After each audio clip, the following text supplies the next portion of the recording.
नमस्कार दोस्तों, मैं अर्जुन आपका स्वागत करता हूँ हिस्ट्री बाय अर्जुन के यूट्यूब चैनल में। तो दोस्तों आज की हमारी क्लास है भारतीय नदी तंत्र के बारे में। जो है दोस्तों आज की हमारी क्लास है, तो दोस्तों वीडियो को अंत तक जरूर देखना ताकि सभी क्वेश्चन जो है आपको आसानी से याद हो जाए। साथ ही दोस्तों अगर आप हमारे चैनल पर पहली बार आएँ तो हमारे चैनल को भी सब्सक्राइब कर लीजिएगा, साथ ही बेल आइकन को प्रेस कर लीजिएगा ताकि हमारे आने वाले वीडियो का नोटिफिकेशन जो है आप तक पहुँचता रहे। तो चलिए दोस्तों वीडियो को स्टार्ट करते हैं, यानी आज की क्लास में जानेंगे भारतीय नदी तंत्र के बारे में जो है जानेंगे। दोस्तों हम भारतीय नदी तंत्र को जो है दो भागों में बांटकर जो है पढ़ते हैं। एक उत्तर भारत की नदियाँ और दूसरी तरफ हो जाती हैं दक्षिण भारत या प्रायद्वीपीय भारत की नदियाँ। उत्तर की भारत की यदि नदियों की बात करते हैं तो उत्तर की भारत की नदियों में जो है गंगा नदी तंत्र पढ़ेंगे, सिंधु नदी तंत्र पढ़ेंगे और ब्रह्मपुत्र नदी तंत्र पढ़ेंगे उत्तर भारत की नदियों में। यदि दक्षिण भारत या प्रायद्वीपीय भारत की नदियों की बात करते हैं तो इनको भी जो है दो भागों में बांट लेते हैं। इनको दो भागों में बांटने का रीज़न है कि प्रायद्वीपीय भारत में जो है कुछ नदियाँ ऐसी हैं जो कि अपना पानी जो है अरब सागर में गिराती है और कुछ नदियाँ ऐसी हैं जो कि अपना पानी जो है बंगाल की खाड़ी में जो है गिराती हैं। इसलिए प्रायद्वीपीय भारत की नदियों को जो है दो भागों में जो है बांटा जाता है, यानी अरब सागर में जल गिराने वाली नदियाँ और बंगाल की खाड़ी में जो है जल गिराने वाली नदियाँ। अब दोस्तों इसके बाद आता है पंच प्रयाग, यानी ये पांच प्रयाग कौन कौन से हैं जिनसे जो है नदियाँ निकलती हैं। तो सबसे पहले ये समझेंगे प्रयाग होता क्या है। तो प्रयाग होता है यानी जब दो नदियाँ एक साथ मिलती हैं तो उनके मिलने से जो है प्रयाग का निर्माण जो है होता है। तो यहाँ पर दोस्तों लिखा हुआ है यानी बद्रीनाथ ग्लेशियर, जिसको हम सतोपत ग्लेशियर के नाम से भी जो है जानते हैं, यहाँ से निकलती है। अलकनंदा नदी जो है यहाँ से इसका उद्गम जो है होता है। और ये वाली जो है दोस्तों, ये वाली नदी कौन सी है, तो ये वाली जो है ये अलकनंदा नदी है। और यदि बात करते हैं जो ये धौलीगंगा नदी है, ये यहाँ पर आकर मिलती है अलकनंदा नदी में। तो अलकनंदा और धौलीगंगा नदी दोनों मिलकर जो है विष्णु प्रयाग का निर्माण करती हैं। याद रखेंगे, यहाँ से क्वेश्चन बनते हैं किस प्रकार बनते हैं, यानी धौलीगंगा और अलकनंदा नदी जो है कौन सा प्रयाग बनाती है, विष्णु प्रयाग जो है बनाती हैं। यदि इसकी बात करते हैं, ये है दोस्तों नंदाकिनी नदी, ये अलकनंदा में मिलती है तो कौन सा प्रयाग बनता है, नंद प्रयाग। यानी अलकनंदा और नंदाकिनी नदी जो है मिलकर कौन से प्रयाग का निर्माण करती हैं, तो ये दोनों मिलकर जो है नंद प्रयाग का निर्माण करती हैं। और ये है दोस्तों पिंडार नदी। पिंडार नदी की यदि बात करते हैं तो ये जो है अलकनंदा नदी में मिलती है, तब कर्ण प्रयाग का जो है निर्माण होता है। याद रखें दोस्तों, यानी जब अलकनंदा और पिंडार नदी आपस में एक जगह मिलती हैं तो वहाँ पर जो है कर्ण प्रयाग का जो है निर्माण होता है। अब बात आती है इधर दोस्तों केदारनाथ ग्लेशियर। तो केदारनाथ ग्लेशियर की यदि बात की जाए तो यहाँ से जो है किस नदी का उद्गम होता है, यहाँ से मंदाकिनी नदी का जो है उद्गम होता है। याद रखें दोस्तों किस नदी का उद्गम होता है, तो यहाँ से जो है मंदाकिनी नदी का उद्गम होता है, जो कि आकर कहाँ पर मिलती है, अलकनंदा नदी में जो है मिलती है।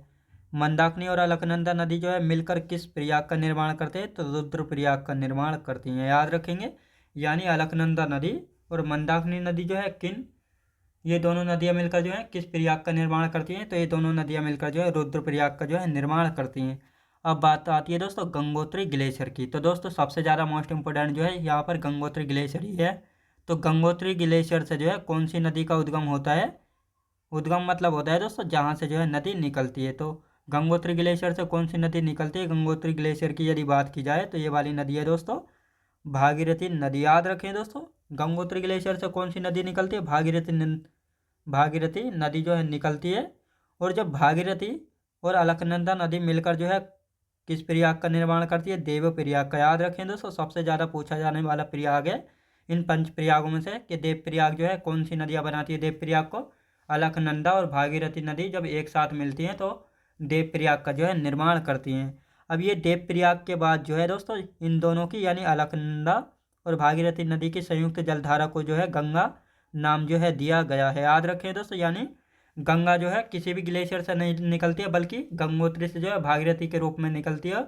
और भागीरथी नदी जो है अलकनंदा नदी में आकर मिलती है और देवप्रयाग का निर्माण करती है। यहीं से जो है गंगा का जन्म जो है होता है, यानी गंगा नाम जो है यहीं से दिया गया है। याद रखेंगे, तो ये है इस प्रकार गंगा का जो है निर्माण हुआ है। तो आपको अच्छे से जो है समझ में आया होगा पंचप्रयाग कौन कौन से हैं, विष्णु प्रयाग, नंद प्रयाग, कर्ण प्रयाग, रुद्रप्रयाग और देव प्रयाग कैसे कैसे बने हैं और किन किन नदियों ने बनाए हैं, ये भी आपको जो है अच्छे से समझ में आया होगा।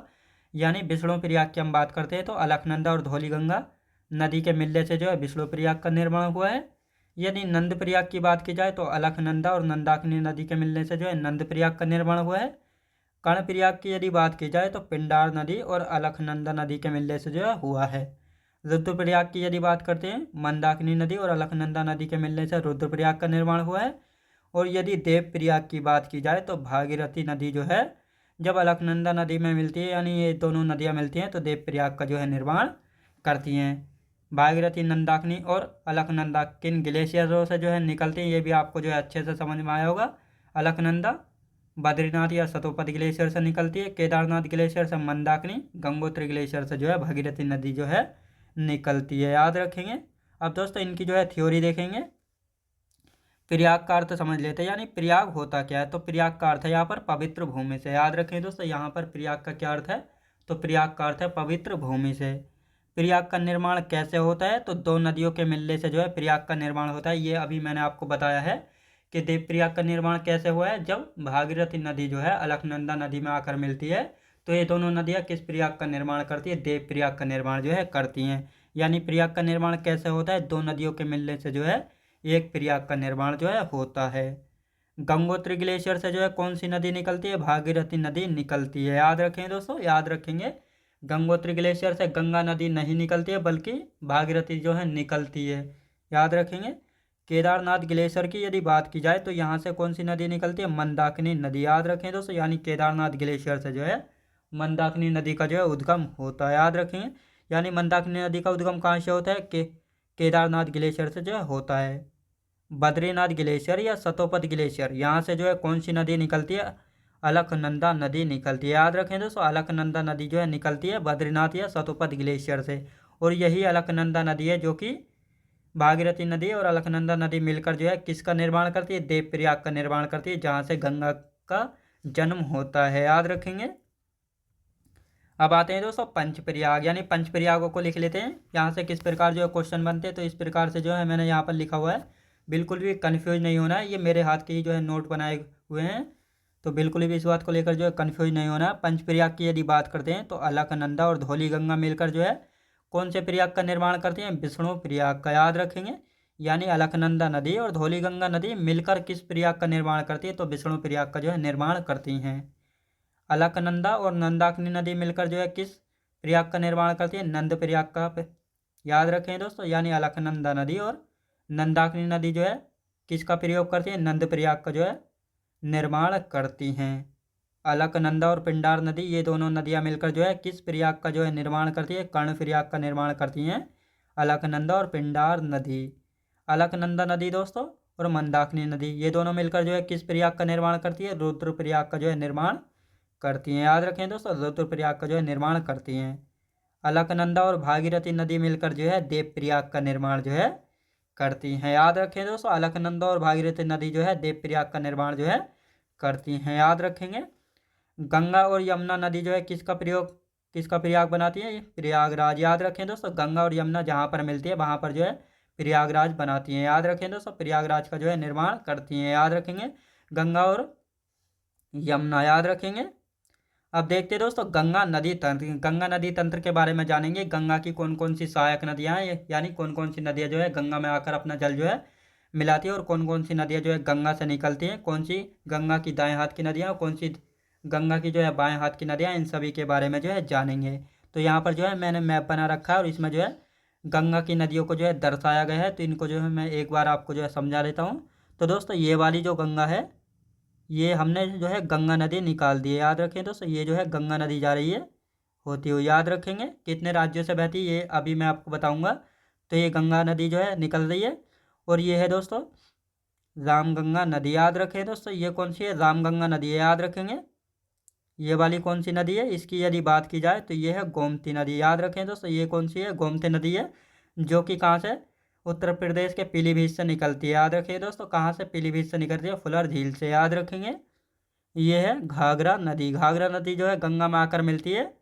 और दूसरी है दोस्तों गंडक नदी, और तीसरी कौन सी है, कोसी नदी। तो ये तीनों नदियाँ जो है कहाँ से निकलती है, नेपाल हिमालय से निकलती है। घाघरा, गंडक और कोसी, ये तीनों नदियाँ जो कि आकर गंगा में अपना जल जो है गिराती हैं। यदि इसकी बात की जाए तो ये है दोस्तों महानंदा, जो कि गंगा की दाएं बाएं हाथ की जो है सबसे अंतिम नदी है। याद रखें दोस्तों, यानी गंगा जो है किधर को बह रही है, गंगा किधर को बह रही है, तो गंगा आपको पता होना चाहिए, गंगा जो है पूरब की तरफ जो है बह रही है।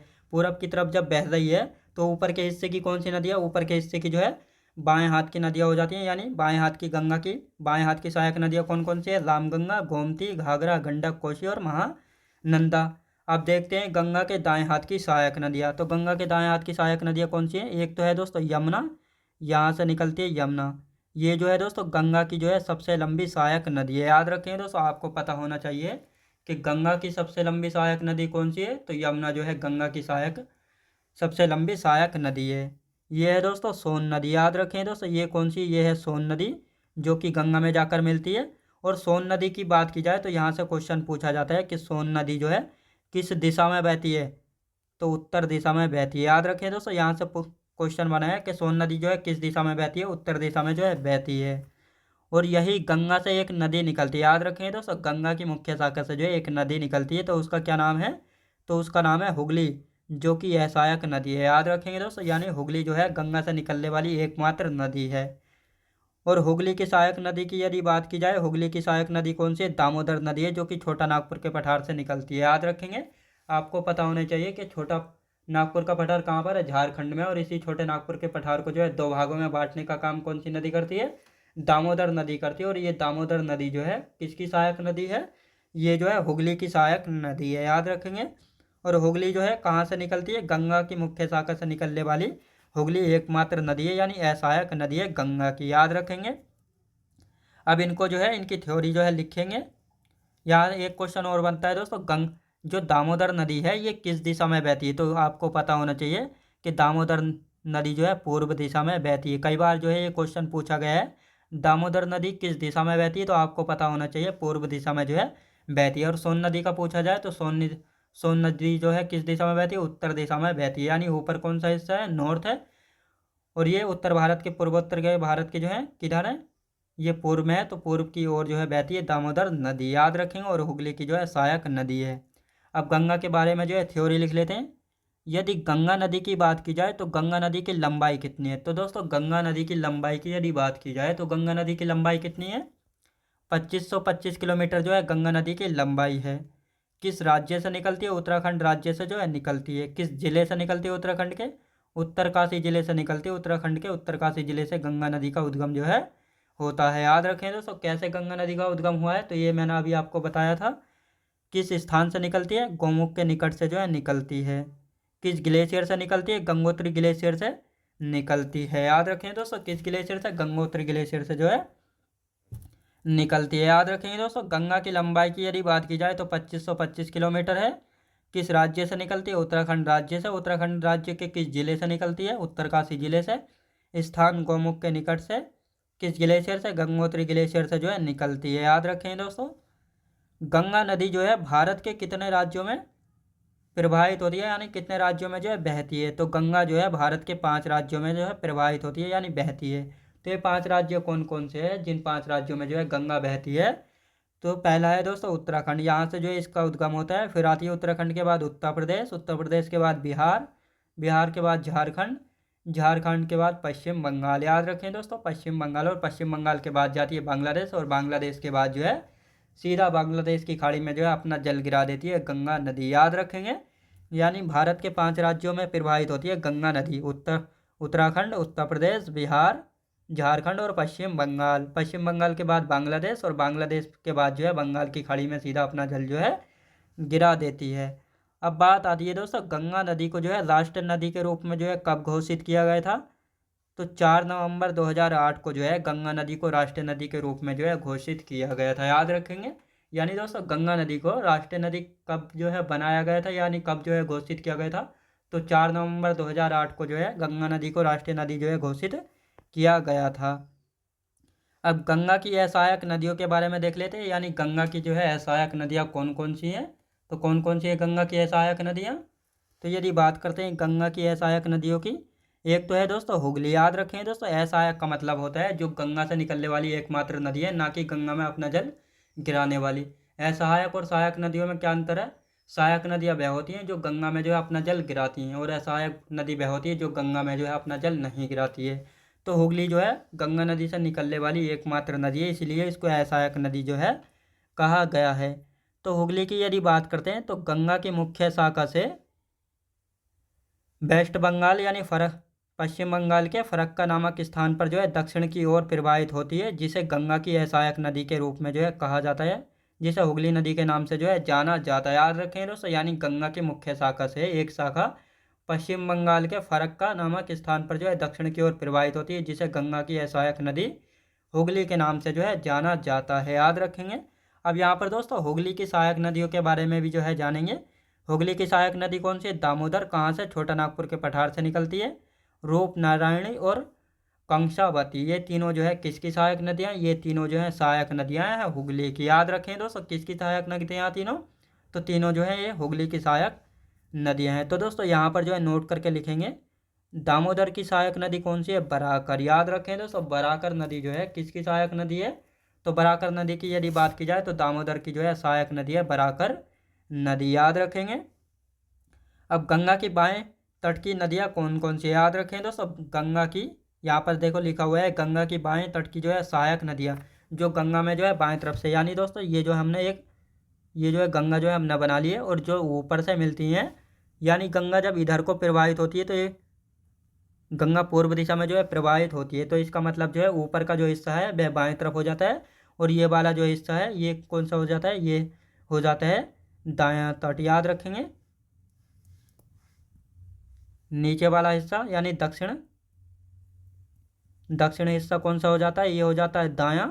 याद रखेंगे दायां। और ये हो जाता है उत्तर का हिस्सा कौन सा हो जाता है? बायां हिस्सा। याद रखेंगे। ये हो जाता है बायां हिस्सा। याद रखेंगे। तो इस प्रकार जो है गंगा के बाएं तट की जो है सहायक नदियों की यदि बात करते हैं तो पहली है दोस्तों रामगंगा नदी, गोमती नदी जो कि उत्तर प्रदेश के पीलीभीत जिले से जो है निकलती है। घाघरा, गंडक, कोसी, ये तीनों जो है नेपाल हिमालय से जो है निकलती है। और महानंदा। याद रखें दोस्तों, ये 6 नदियां हैं गंगा की बाएं तट की सहायक नदियां, जो कि गंगा में आकर जो है अपना जल गिराती हैं। कौन कौन सी? रामगंगा नदी, गोमती नदी, घाघरा नदी, गंडक नदी, कोसी नदी और महानंदा नदी। याद रखें दोस्तों, ये जो है 6 की 6 जो है गंगा में अपना जल जो है गिराती हैं, और बाएं तरफ से आकर जो है गंगा में अपना जल जो है गिराती हैं। अब गंगा की दाएं तट की सहायक नदियों की यदि बात की जाए तो एक तो है यमुना, जो कि गंगा की सबसे लंबी सहायक नदी है। दूसरी है सोन नदी। कौन सी दोस्तों? दूसरी है सोन नदी, जो कि उत्तर दिशा में प्रवाहित होती है। फिर है दोस्तों कर्मनाशा और पुनपुन। याद रखें दोस्तों, कर्मनाशा और पुनपुन, ये चारों जो है गंगा की दाएं तट की जो है सहायक नदियां हैं। याद रखेंगे। तो दोस्तों मैं उम्मीद करता हूँ आपको वीडियो क्वालिटी, कंटेंट वगैरह सभी कुछ आपको पसंद आया होगा। पसंद आया तो लाइक शेयर और सब्सक्राइब करना बिल्कुल भी ना भूले। साथ ही दोस्तों अगर आप हमारे चैनल पर पहली बार आए तो हमारे चैनल को भी सब्सक्राइब कर लीजिएगा, साथ ही बेल आइकन को प्रेस कर लीजिएगा, ताकि हमारे आने वाले वीडियो का नोटिफिकेशन जो है आप तक पहुंचता रहे। चलिए दोस्तों मिलते हैं नेक्स्ट वीडियोज़ में।